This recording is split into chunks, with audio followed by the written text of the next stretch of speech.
બીજું મળે છે પાલી ભાષામાં એક અયોધ્યા શબ્દ મળે છે. અયોધ્યા શબ્દનો અર્થ પણ અયોધ્યા થાય છે. જૈન, બૌદ્ધ, ગ્રીક અને ચીનના સંદર્ભમાં એક ઐતિહાસિક નામ સાકેત પણ મળી આવે છે. તો સાકેત શબ્દનો શું અર્થ છે? સ અને અકેતન. અકેતનનો અર્થ થાય છે ભવ્ય ઇમારતો. તો જે નગરમાં ભવ્ય ઇમારતો છે એનું નામ છે સાકેત. કલિકા સર્વજ્ઞ હેમચંદ્રાચાર્ય વિરચિત ત્રિષષ્ઠી શળાકા પુરુષ ચરિત્ર પર્વ 1-2 એમાં લખ્યું કે કુબેરે 12 યોજન લાંબી, 1 યોજન એટલે 4 ગાંવ, 8 માઇલ, 13 કિલોમીટર એવા 12 યોજન લાંબી અને 9 યોજન પહોળી એ વિનીતા નગરીનું માપ છે. અને એમાં લખ્યું કે અયોધ્યા એવું બીજું નામ પણ રાખ્યું. એટલે સ્પષ્ટ થઈ ગયું કે આ વિનીતા નગરી બીજી કોઈ નહીં પણ આજની અયોધ્યા છે. એ સિવાય આપણા બીજા તીર્થંકર અજીતનાથ ભગવાન, ચોથા તીર્થંકર અભિનંદન સ્વામી, પાંચમા તીર્થંકર સુમતીનાથ ભગવાન અને 14મા તીર્થંકર અનંતનાથ ભગવાન, એમના પણ ચારે ચાર કલ્યાણકોની ભૂમિ છે. મરુદેવ અને શ્રીકાંતા કોણ હતા? તો કે આદિશ્વર ભગવાનના દાદા દાદી. આદિશ્વર ભગવાનનું આયુષ્ય 84 લાખ વર્ષ પૂર્વ, એમનું શરીર 500 ધનુષ. માતા પિતાનું શરીર કેટલું? 550 ધનુષ. એમની કાંતિની વાત કરી છે. પ્રિયંકુ નામની જે વેલ આવે છે એમની લતા જેવી કાંતિ હતા. નાભિરાજા તો કે સુવર્ણ જેવા કાંતિવાળા. 7 કુલકર્ણની વાત આપણે ઘણી બધી વખત જોઈ લીધી છે. પ્રભુનો સમયકાળ ત્રીજા આરામાં 89 પક્ષ બાકી હતા એ વખતે નિર્વાણ. એના 84 લાખ પૂર્વ પહેલા જન્મ. પ્રભુના જન્મતાની સાથે જ મતિ, શુદ્ધ અને અવધિ ત્રણેય જ્ઞાન પ્રભુની પાસે આવે છે. 14 સ્વપ્નો એમની માતાએ જોયા. પ્રભુ મહાવીરમાં આપણે પર્યુષણમાં ઉજવીએ છીએ. પહેલે ગજવર દીઠો, બીજે વૃષભ પૈઠો. પણ આદિનાથ ભગવાન છે પહેલા વૃષભ અને પછી ગજવર. પ્રભુના જન્મની વાત છે. 14 સ્વપ્નો આવે છે માતાને અને નાભિરાજા એનો વિચાર કરીને કહે છે કે તમને ઉત્તમ કુલકર પુત્ર થશે. ત્યાર પછી ઇન્દ્ર મહારાજા વિસ્તારથી જણાવે છે.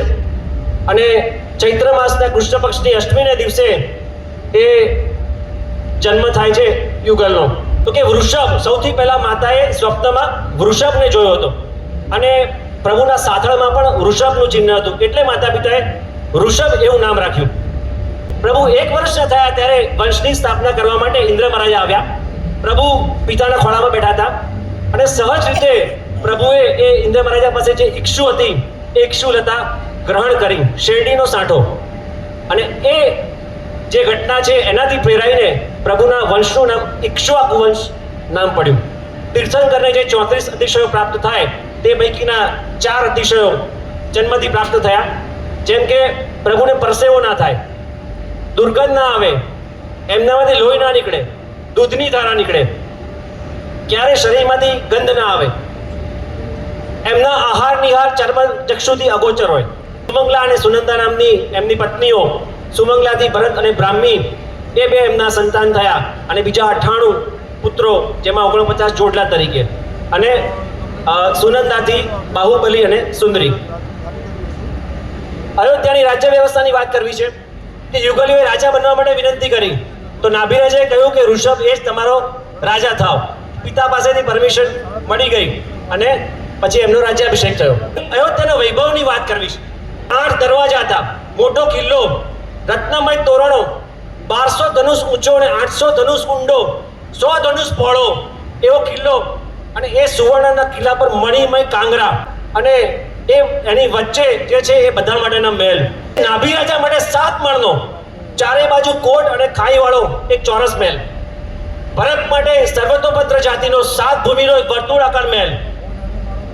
અગ્નિ દિશામાં એવો જ બીજો એક મહેલ બાહુબલી માટે, અને એની વચ્ચે અન્ય કુમારોના મહેલ. અને આ બધાની વચ્ચે આદિશ્વર પ્રભુનો 21 માળનો ત્રૈલોક્ય વિભ્રમ નામનો મોટો મહેલ. તો આ છે અયોધ્યાનો વૈભવ. રાંધવું કેવી રીતે એ લોકોને આવડતું નહોતું. જમીનમાં બીજ વાવીને પાક લેવાની પણ આવડત નહોતી. તો આ બધું પ્રભુએ શીખવ્યું. ભરતને 72 કળાઓ શીખવી, ભરત એમના બંધુઓને શીખવી, અને સુંદરીને શીખવ્યું, અને 18 લિપિઓ જમણા હાથે શીખવી બ્રાહ્મીને. એ વાત આપણે જોઈ. આ રીતે 63 લાખ પૂર્વ સુધી પ્રભુએ રાજ્ય ચલાવ્યું. હવે જેવું છે દીક્ષા કલ્યાણક પર, તો પ્રભુ એકવાર ઉદ્યાનમાં ક્રીડા કરતા હતા.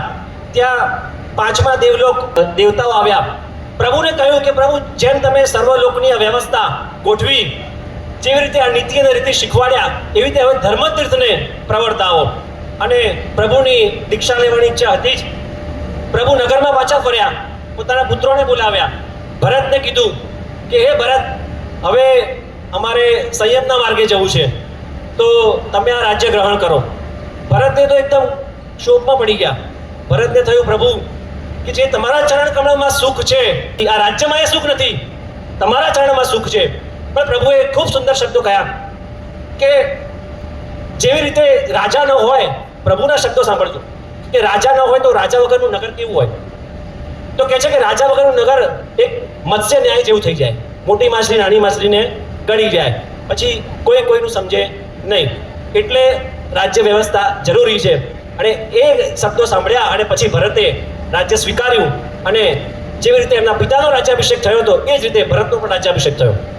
બાહુબલી વગેરે બીજા પુત્રોને પણ યોગ્યતા પ્રમાણે દેશ વહેંચી આપ્યા. ત્યાર પછી પ્રભુના સંવત્સરિક દાનની વાત છે. તો કહે છે સૂર્યોદયથી માંડીને બપોરના ભોજન સુધી 1 કરોડ ને 8 લાખ સુવર્ણનું દાન આપતા હતા પ્રભુ. એ પ્રમાણે ગણીએ તો એક વર્ષમાં 388 કરોડ 80 લાખ સુવર્ણનું દાન કર્યું. અને એટલે જ આ દાન ધર્મ, વ્યવહાર ધર્મ, નીતિ ધર્મ પ્રભુએ શીખવાડ્યા. પણ કે છે આ દાન ધર્મ એક વિશિષ્ટ રીતે આ એમના દીક્ષા કલ્યાણ પરથી આવ્યો. અને સાથે સાથે દાન ધર્મ જે શ્રેયાંશ કુમાર, જે અક્ષય તૃતીયા છે એના પરથી પણ આવ્યો. એ આપણે આગળ જોઈશું. તો ફાગણ વદ આઠમ એ દિવસે પ્રભુએ જય જય શબ્દનો કુલાલ કરતા પોતાના કેશને, 4 મુષ્ટિ કેશને લુંચિત કરી અને દીક્ષા ગ્રહણ કરી. હવે વાત છે જે પંચમુષ્ટિ લોચ કેમ ન કર્યો એની વાત કરીએ. તો જે ઇન્દ્ર છે એમણે એમના હાથમાં, પ્રભુના હાથમાં, સૌધર્મપતિએ એમના વસ્ત્રના છેડામાં પ્રભુના કેશ ગ્રહણ કર્યા.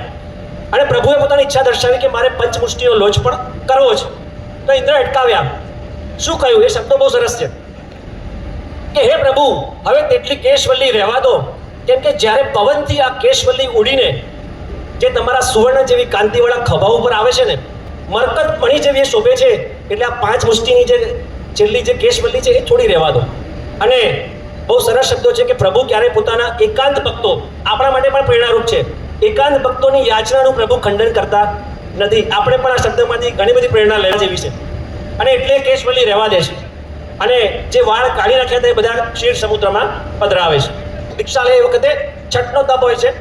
અને આ શબ્દો છે કે આ સઘળા સાવધ્ય યોગનું પ્રત્યાખ્યાન કરું છું એમ કહીને મોક્ષ માર્ગના એ ચારિત્રને ગ્રહણ કરે છે. નારકીના જીવો સુખ પામે છે. એની સાથે જ પ્રભુને ચોથું મનપરવ જ્ઞાન પ્રાપ્ત થાય છે. પ્રભુનો ચરણ કમળનો જે વિરહ છે એ સહન થતો નથી. કચ્છ, મહાકચ્છ વગેરે રાજાઓ છે એમને પણ આ વિરહ સહન થતો નથી. એક સાથે 4000 રાજાઓ પ્રભુની સાથે દીક્ષા લઈ લે છે. અક્ષય તૃતીયાનો પ્રસંગ છે કે પ્રભુ વિચરતા હોય છે. અને એ વખતે સામાન્ય મનુષ્યો, આપણા જેવા સામાન્ય મનુષ્યો એ પ્રભુને પીરસવાની, પ્રભુને વરાવવાની જે વિધિ છે એ જાણતા નથી હોતા. અને એટલે પ્રભુ 1 વર્ષ સુધી નિરાહાર રહે છે. અને અક્ષય જે આ શ્રેયાંશ કુમાર છે, એ શ્રેયાંશ કુમાર આ વિધિ જાણતા હોય છે. અને એટલે એ શ્રેયાંશ કુમાર એ પ્રભુને વરાવવા માટે જે તુલ્ય બને છે. અને શ્રેયાંશ કુમારની ઓળખાણ આપી દઉં કે પ્રભુના જે 2 પુત્રો ભરત અને બાહુબલી, એમાં બાહુબલીના પુત્ર એ સોમપ્રભ રાજા, અને સોમપ્રભ રાજાના શ્રેયાંશ કુમાર.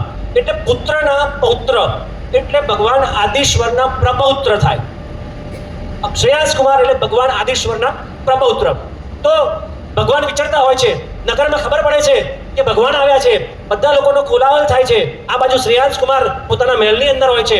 અને શ્રેયાંશ કુમારને ખ્યાલ આવે છે, છડીદાર મોકલે છે કે શું થયું છે, નગરમાં કોલાહલ છે, જાણો. છડીદાર આવીને બધી વાત કરે છે. અને પ્રભુ કહે છે કે પ્રભુ આવ્યા છે.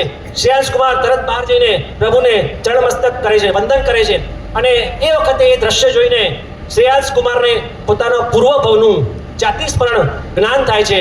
અને એ વખતે યાદ આવે છે કે આ પ્રભુ એટલે બીજા કોઈ નહીં, પણ ગયા જન્મમાં પ્રભુનો કયો જન્મ કે જે વજ્રનાભ સ્વામી હતા પ્રભુ, એ વજ્રનાભ સ્વામી 33 સાગરોપમનું આયુષ્ય ભોગવીને આદિશ્વર ભગવાન બને છે. શ્રેયાંશ કુમાર એમના સારથી, રથ ચલાવનાર સારથી હતા. અને પ્રભુનો જીવ એટલે વજ્રનાભ સ્વામીએ એમના પિતા વજ્રસેન પાસે ગયા ભવમાં દીક્ષા લીધેલી.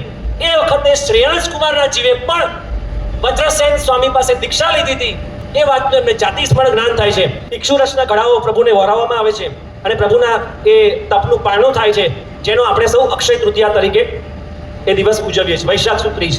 અને શ્વેતાંબર જૈન તીર્થદર્શન ભાગ 2 માં બી લખ્યું છે કે પુરીનતાલ અને પ્રયાગ એ વિલિતા નગરી અયોધ્યાના જ પાડા હતા.